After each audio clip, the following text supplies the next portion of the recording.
With Chile's presidential election less than 2 months away, let's expand on what the 40th anniversary of the coup means for Chile and where the Pinochet legacy stands today. Chile continues to lead Latin America in both economic growth and economic freedom.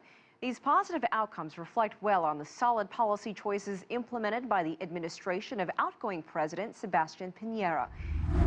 Chile has the region's highest GDP per capita at $16,800. It records 6.7 homicides per 100,000 people, less than the regional average of 18 per 100,000. Chile is the only South American member of the Organization for Economic Cooperation and Development, OECD, and it has high economic and social stability and a high income per capita compared to Latin American countries as Mexico or Uruguay, as well as the lowest degree of poverty, the percentage of population whose income lies below the poverty line, of any country in Latin America, and ranking as the highest percentage of graduates in Latin America after Uruguay.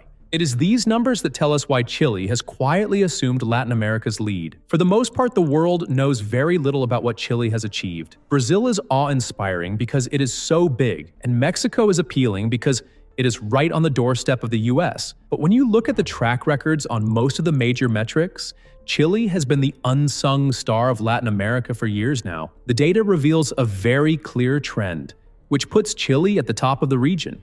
Chile's safety advantage. Chile has some of the lowest crime rates in Latin America. The country's homicide rate of 6.7 per 100,000 inhabitants is 3 times lower than the average for the region, which is 18 per 100,000. His compatriots in the region in Jamaica and Ecuador have homicide rates that top 30 murders per 100,000 people. Chile has consistently been violent instead. This safety record is due to well-functioning institutions, effective law enforcement, stable governance. When it comes to protection from international peace and security, we are 19th in the world with far much less resources than most European countries, according to the Good Country Index. The country has held on to democratic stability, while many of its neighbors have faced political turmoil, coups, and dramatic civil unrest. Economic hegemony in Latin America. Economically, there is no country in Latin America that compares to Chile. Chile's GDP per capita of $16,800 in 2024 is well ahead of its Latin American counterparts. Mexico is at about $12,000, Brazil roughly $10,300, Argentina well below. Chile creates greater wealth per capita than countries with 10 times the population. Chile was the first and the only country from South America to date to join it in 2010. That exclusive club involves the world's most advanced economies and includes Germany, Japan, and Switzerland. Taught as adjacent countries slipped into sub-basement levels of economic respectability, Chile made it to the final spin as a developed economy. Chile's economy expanded 2.6% in 2024.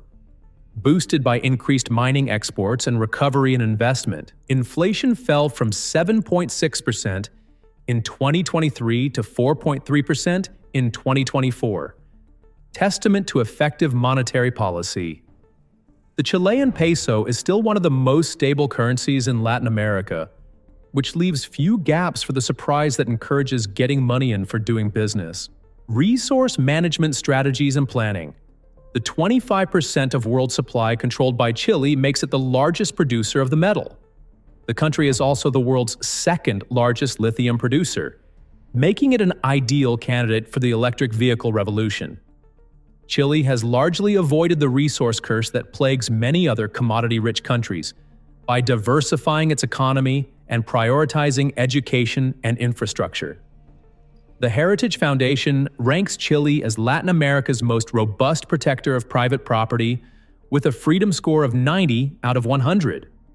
The nation is rated AA- by Standard & Poor's, the best credit ranking in all of Latin America. These scores indicate organization strength and financial sustainability. Chile's mining industry accounts for 14% of GDP and more than 50% of total exports.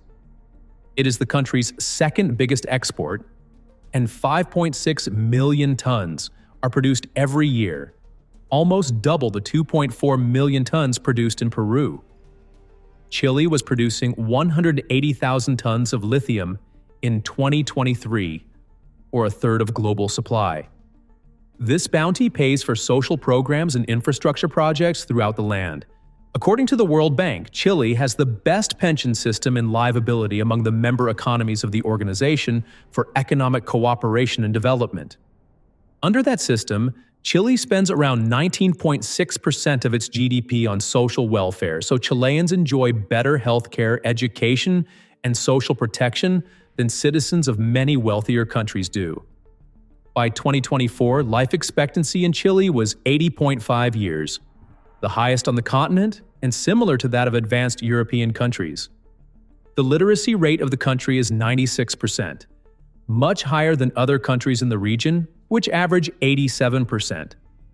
With an infant mortality rate of 6.8 per 1,000 births, Chile is the Latin American country with the best healthcare system, international reputation, and influence.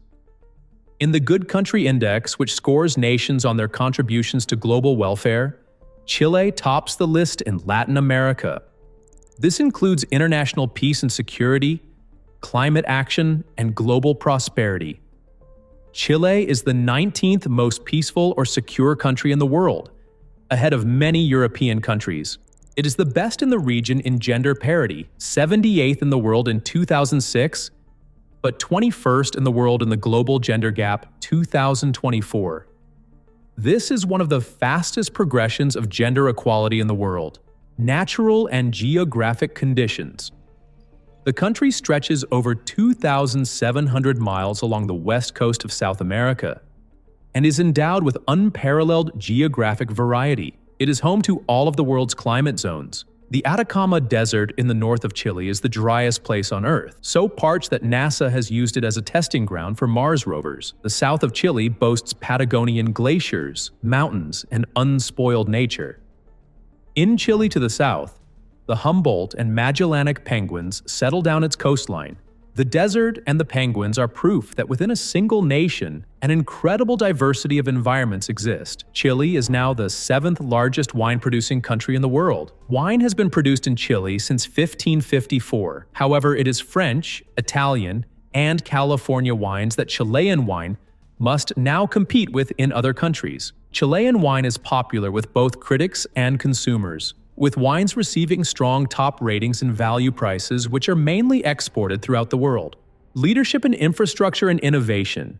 Santiago maintains one of the world's largest electric bus fleets outside China, with 2,480 electric buses helping to clear the air and keep the urban environment quieter.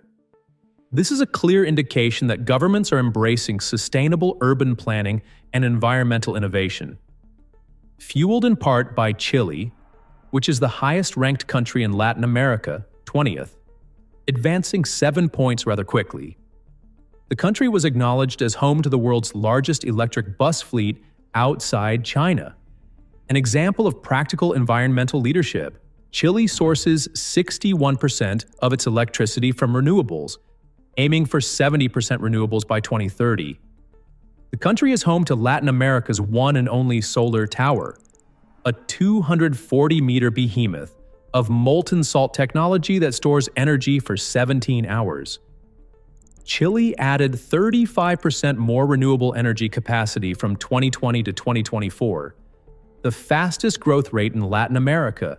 According to the World Competitiveness Ranking, Chile is the most competitive economy in Latin America. It is first in the region and 44th in the world. As other nations grapple with corruption, red tape, and economic volatility, Chile provides transparency, nimbleness, and steady expansion. International investors overwhelmingly select Chile as the destination for South American investments. The solidity of institutions and certainty regarding regulations are the main reasons. Laws in the country provide protection for foreign investment as well as political stability. Democratic stability and government.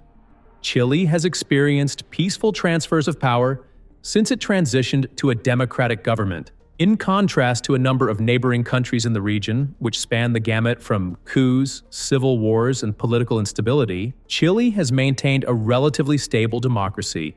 Such stability provokes long-term investment and allows for strategic plans for the economy. The state has a history of institutional resilience in such difficult times, keeping the democratic processes and rule of law intact despite social unrest. Chile has struck free trade agreements with more than 60 countries, including with big economies such as China, the United States, and the European Union. And although they are not discussed as such, it is because of this far-reaching trade network that Chile's citizens can access world markets, afford cheaper goods, and have an expanding number of international employment positions available. Chile's foreign policy strategy is centered on economic and diplomatic integration, taking advantage of an array of relationships with a variety of countries and political systems. Total trade was at $170 billion and $4 million in 2024, exports at $99.2 billion, and imports at $78.1 billion, reflecting a positive trade balance. Exports go to more than 120 countries and regions, with 32% to China, 14% to the US, and 9% to Japan. Such a diversification of trade also helps diminish this vulnerability and leads to a more consistent revenue base. The clear evidence. The numbers have also been stubbornly showing Chile as the best possible country in Latin America in a series of key measurements: economic stability, quality of education, security, innovation, quality of life, and global respect lean in favor of Chile. The nation is competitive not only in Latin America but also against developed nations around the world. Chile outperforms many established developed countries in numerous human development indicators. This achievement is a manifestation of systemic success in governance, economic management, and human development that other countries in the region have not enjoyed. If you enjoyed this analysis, smash the like and subscribe for more geopolitical content. The further progress that Chile has made is a key example of how the economy and the political mindsets can drive the success of the Latin American country.